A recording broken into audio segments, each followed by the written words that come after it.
This is time for review. Okay, so I wanted to make this episode for a while and this is high time for it. And if you accidentally stumbled upon this video, then this might well be a really big turning point in your audio journey or audio path.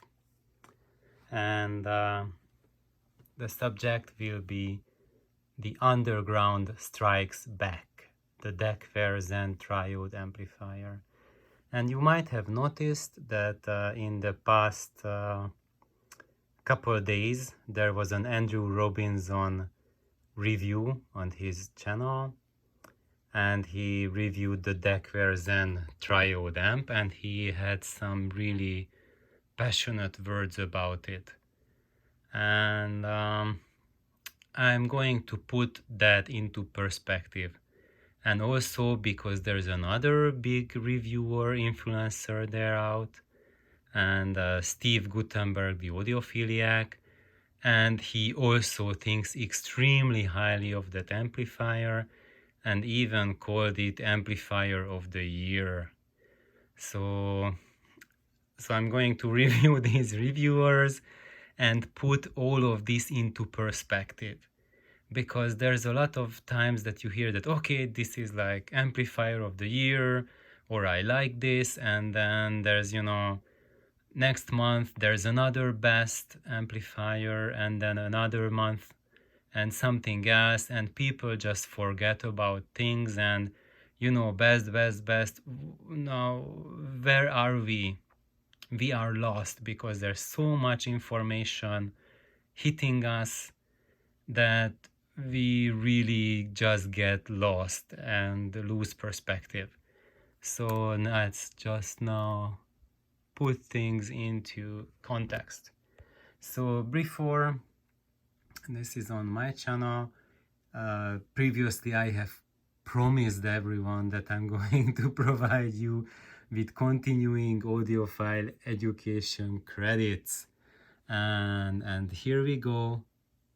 Just linking this to another video, Voices from the Fringe. So that video that I posted a little while ago was about the audio underground. So if you are a new audiophile, then this is for you. That the audio world is comprised not just from those names in audio who you hear about, like big name companies selling thousands of products. I really hate to call audio components as products. To me, they are much more than a mere product. I think an amplifier or a speaker, at least the ones that I make, I consider them living beings, entities that have their soul. They have, I would say, in their own intent, and they are much more than just, a product. That's like a really cruel way of looking at them. Just, something that you just pay money for and then you toss it out when you find a better product. It's really not something that you would associate art with. And let's be honest, when you are looking for music, trying to enjoy art, if you want to do it from a perspective of a product, then you are fudged. So you really need, we all need an alignment, a realignment, to stop thinking about music and those machines that make music for us as products, and just let's get involved a little bit more with them. So these Voices from the Fringe, that was the underground movement in the US of those people who started to rediscover triode amplifiers and started to build for themselves and copying each other, coming up with their own designs. And this started in the US in the mid-90s, and went on and was very strong in the early 2000s. And then after 2010 or so, I called it like fizzled out.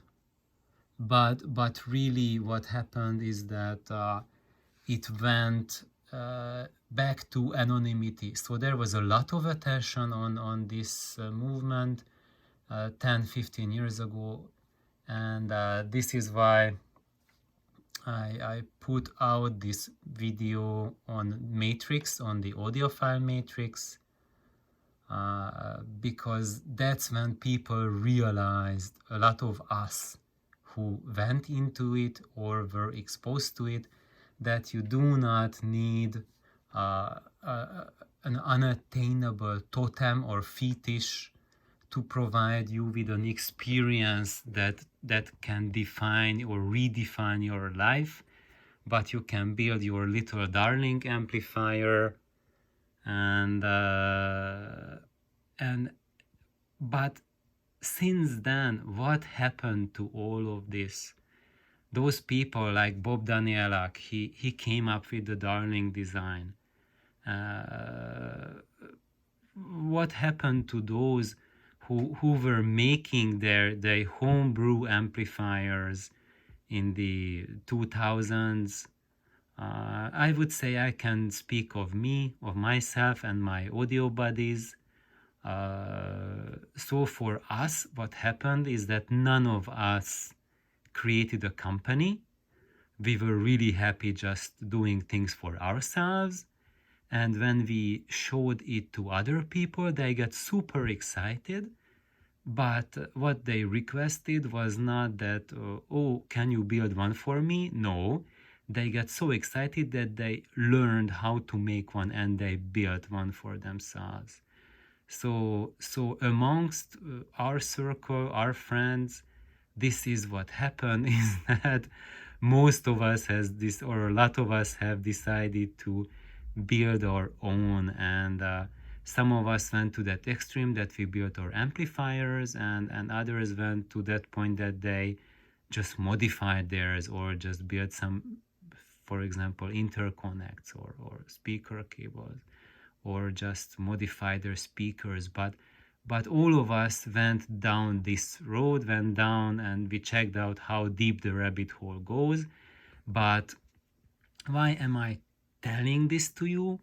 It's because there were some who sprang up from this traditional American old school of amplifier designing, amplifier making, who eventually started to sell amplifiers that they made, and one of them was Steve Decker of the Deckware Audio, and by now he is getting recognition, and you just have to know that recognition that he's getting is really the recognition of this underground, of this audiophile underground that started to flourish in the early 2000s.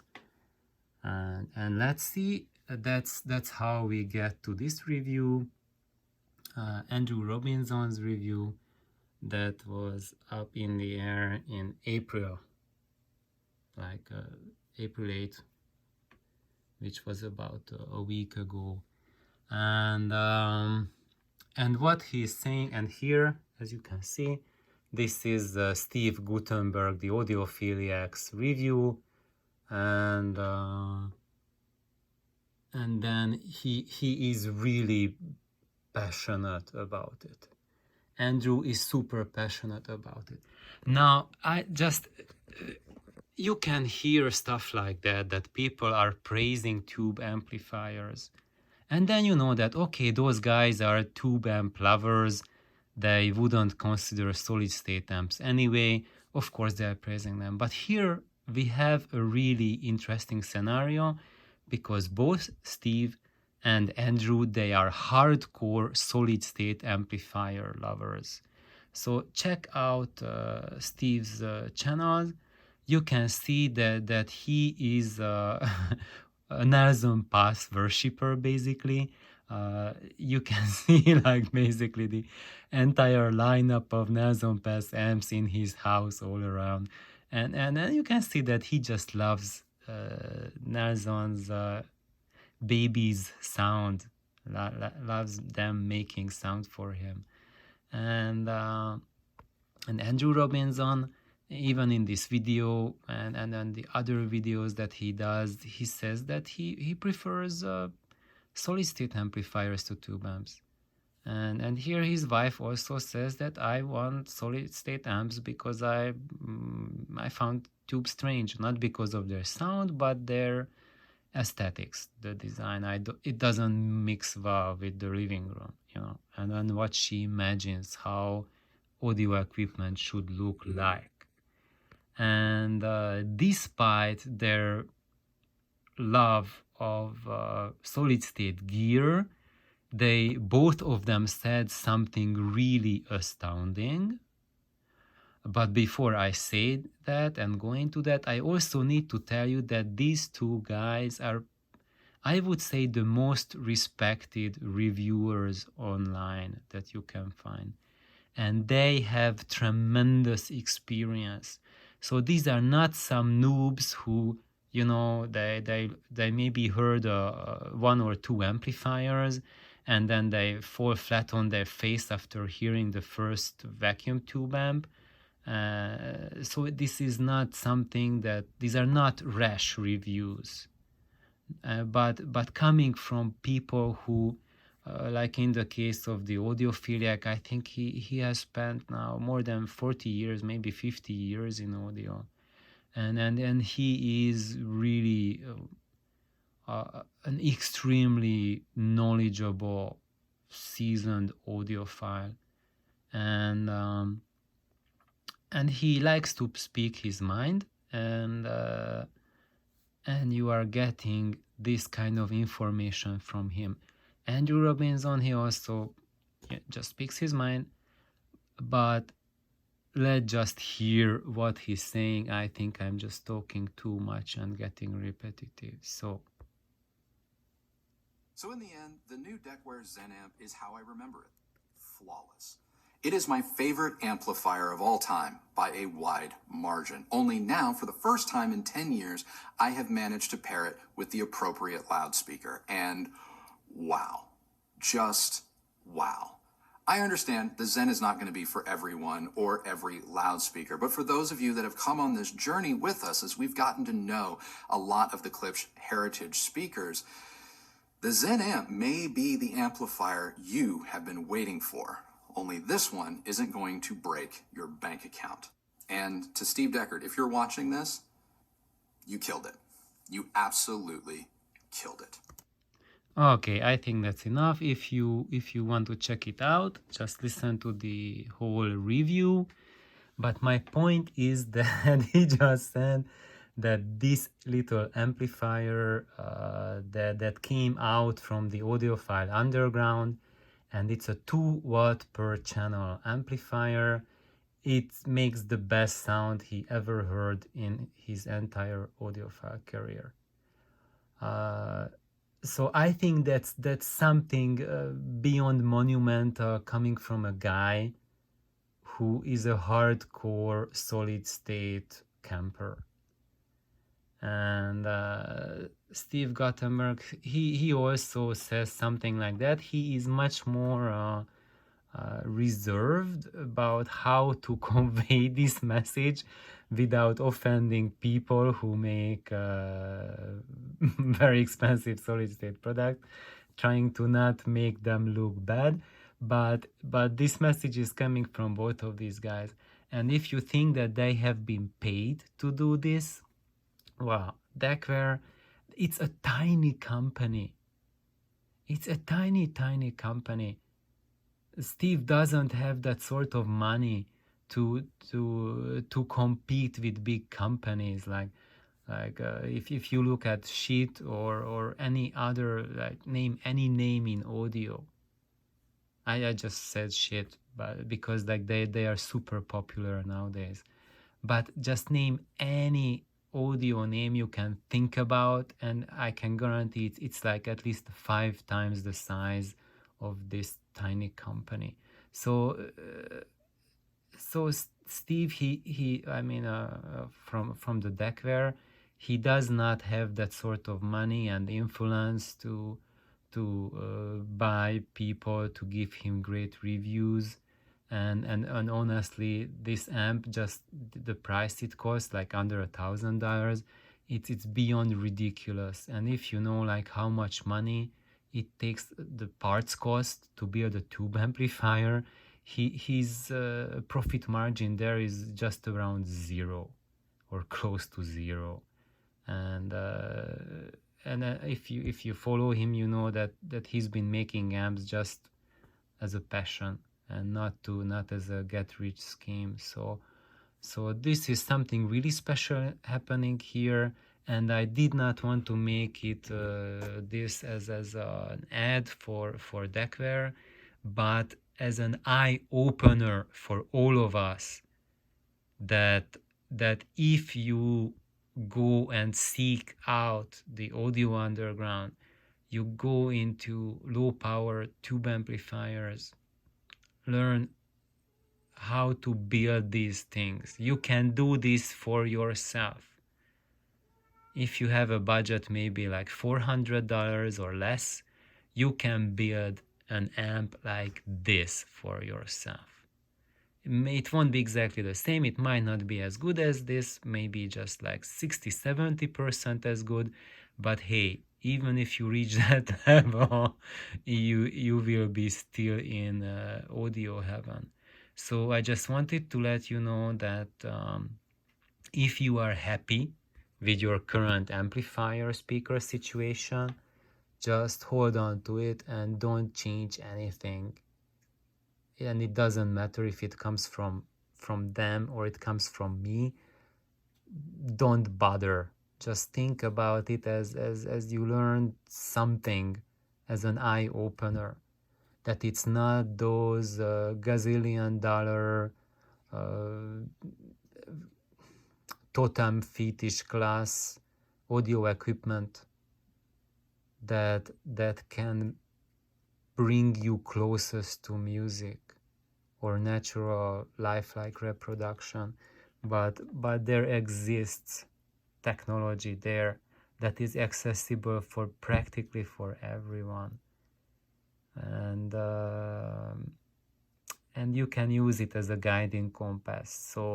So keep in mind that low power amplifiers, when done right, mated with high sensitivity speakers, that's an end game situation. So if you are unhappy with your system and you want to grow to a certain direction, there are 3 guys telling you, this guy, that guy, and this guy who is shooting this video, that this path, the low power amplifier, high sensitivity speaker, will get you to the top of the audio world. And what they are telling you is they are pointing out products for you that if you purchase them, you can get there. What I'm doing is I'm going to teach you guys how to build it for yourselves, or if you buy something, how to modify it so you get there where these guys are at listening to these things that they are reviewing. So thank you for listening, and I really hope that everyone is just now has a little bigger awareness of where to place this underground movement, and the weight that a low power tube amp can punch. It's very serious, guys. And if you think that solid state amps are so much better, and who in his right mind would think that a wimpy tube amp is can compete with a well-built solid state amp, I just tell you a really funny story. is that, you know, my other half, Nelly, she is also an audiophile, and she is an ultra golden ear. And normally, you know, I'm listening to my tube amps. And about a month ago, I had Irvin's Michael Yee amp here, and it's a solid state amplifier. And you can pair it with a good low sensitivity speaker, and it will sound like the best of the solid state amplifiers. And what I did here, I plugged that amp into my system, and we were listening to that. And Nelly, she didn't even notice that I switched the amps. So their sonic signature is so close to each other that when you have a properly built solid state amp and a properly built tube amp, then neither of them will act as a tone control device. So if you bought into that BS that tube amps are syrupy, or they have flabby bass, or they paint a romantic picture of music, that's pure fudge. If those amps are properly made, then none of this is true. I will make a video how you can design a tube amplifier to have that cloying sweet sound, lack of bass control, stuff like that. But that's for another time. And it's true for everything. If you have properly built amps, they will have the same sonic signature. However, now I just seem to have contradicted myself that the Michael Yee sounded just like a good low power tube amp. Yes, if you do like a superficial listening, we were watching movies streaming from Netflix, and they sounded the same on both the tube amp and the solid state amp. But when I started putting on quality material, putting on CDs, playing LP, then suddenly the tubes just jumped out, like really jumped out and shot up in front of the solid state amp like leagues and leagues. So it's when you listen to music and listen to equipment, just be aware that it's not just about quantity, like who can do more bass or go louder. It's mostly about quality.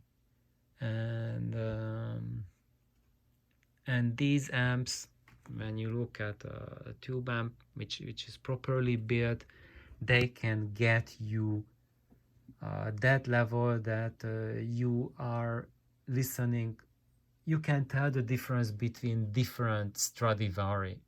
So it's not just at that level where most audiophiles get stuck.